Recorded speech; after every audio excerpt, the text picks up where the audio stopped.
నమస్తే. Welcome to Suman TV. నేను మీ యామ్ని. ప్రస్తుతం మనతో ఉన్నారు ప్రముఖ ఆధ్యాత్మికవేత్త గురుస్వామి బ్రహ్మశ్రీ రాజన్ నంబూద్రి గారు ఉన్నారు. వారితో మాట్లాడదాం. నమస్కారం గురుగారు. నమస్కారం అమ్మ.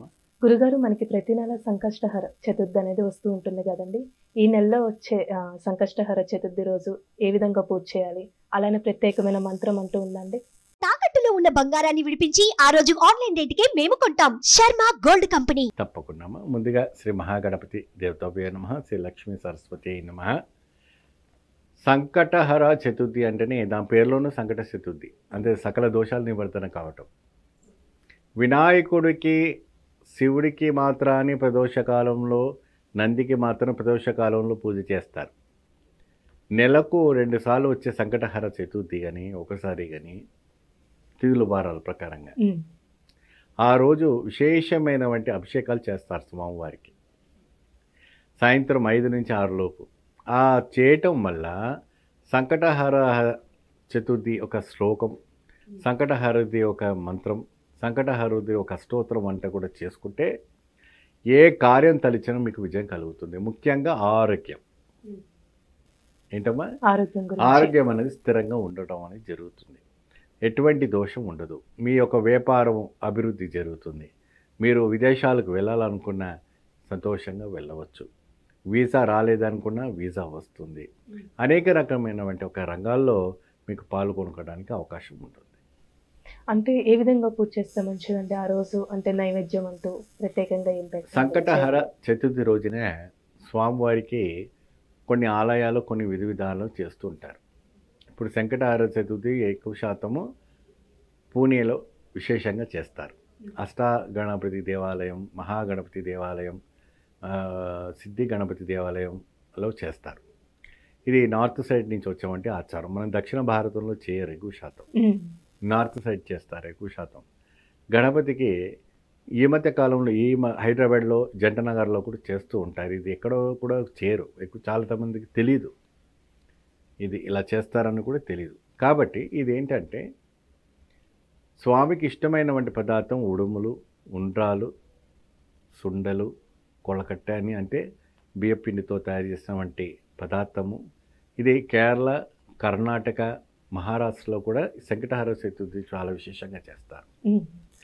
చాలా అద్భుతమైనటువంటి ఫలితం వస్తుంది. ఎటువంటి భూత పేత పిశాచ చేతబళ్ళు ప్రయోగాలు చేసినటువంటి వ్యక్తులకైనప్పటికి కూడా ఈ యొక్క గణపతి పూజ చేయటం వల్ల సకలం హరిస్తుంది. కానీ ఆ ఒక గణపతి దగ్గర పోయినప్పుడు నేను ఇచ్చినటువంటి ఒక మంత్రాన్ని మీరు స్మరిస్తూ మీరు ఆ స్వామికి అభిషేకం చేసినట్టయితే మాత్రాన 24 గంటల లోపే మీకు అద్భుత ఫలితం రావటం అనేది జరుగుతుంది. గురుగారు, ఈ పూజ అనేది మనం ఉదయం చేస్తే మంచిదా లేకపోతే సాయంత్రం టైంలో చేస్తే మంచిదండి? ఎక్కువ సంకటహర వ్రతము పట్టుకున్న వాళ్ళు పచ్చి మంచినీళ్ళు కూడా పట్టకూడదు. ఉదయం తలస్నానం చేసుకొని నీళ్లు కూడా తాగకుండా గట్టిగా ఉపవాసము పాటించి స్వామికి అభిషేకము చేసిన తర్వాత తిరిగి వచ్చి ఇంట్లో స్వామికి శుభ్రంగా అలంకరణ చేసి పెరుగు అన్నం, దద్దోజనం అంటారు కదా, పెరుగుతో తయారు చేసినటువంటి అన్నాన్ని కింద ఆకు మీద పెట్టి స్వామికి నివేదన పెట్టి అనంతరము కొబ్బరికాయ కొట్టినటువంటి నీళ్ళు ఉంటాయి కదమ్మా, ఆ నీళ్ళతో ఉపవాసం వదులుకోవాలి.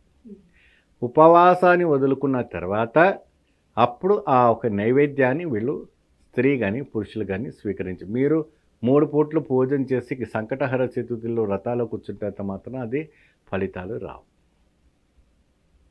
మీరు విశేషమైనటువంటి ఫలితము రావాలి, మీ లైఫ్లో మంచి మార్పు రావాలి, మీ పిల్లలంతా మంచిగా పైకి రావాలి, అతీతమైనటువంటి సంపద మీకు రావాలి, అనేక రకమైనటువంటి సంపద రావాలంటే ఇది చేయక తప్పదు. మహా అద్భుతమైనటువంటి ఫలితం ఇదేంటంటే స్వామివారు ఒక్కసారి గణపతి అనుగ్రహించారంటే మీకు ఎక్కడో వెళ్ళిపోతారు. వెనక తిరిగి చూడండి. స్వామికి గరికమాల వేయటం. గరికమాల అంటే తెలుసు కదమ్మా, గడ్డితో తయారు చేసినటువంటి చాలా ఇష్టమైనటువంటి పదార్థం. స్వామికి సంకటహర రోజున విశేషంగా చేయటం. స్వామికి బుధుడు ఉంటాడు కాబట్టి పచ్చ వస్త్రం, తెలుపు వస్త్రాలు ఇవ్వటం కూడా జరుగుతుంది. అంటే ఆ రోజు దానం అంటే కాదు, స్వామికి అలంకారానికి ఇవ్వడానికి ఆలయంలో ఈ విధంగా చేస్తే మంచి ఫలితం మంచి అనేది ఉంటుంది. ఫలితం కాదు, మీ జీవితంలో బంగారాన్ని కురిపిస్తాడు ఆయన. చాలా చక్కగా తెలియజేశారు గురుగారు. ధన్యవాదాలండి. నమస్కారం అమ్మ. చూసారు కదండి, గురుగారు మాటలు మనకి తెలియజేశారు కదా. అలానే మంత్రానికి సంబంధించి విషయాలు మీరు తెలుసుకోవాలనుకుంటే స్క్రీన్ మీద కనిపిస్తున్న నెంబర్కి కాల్ చేసి గురుగారి అపాయింట్మెంట్ అనేది తీసుకోవచ్చు. ఇలాంటి మంచి వీడియోస్తో మళ్ళీ మీ ముందుంటాను. ధన్యవాదాలు.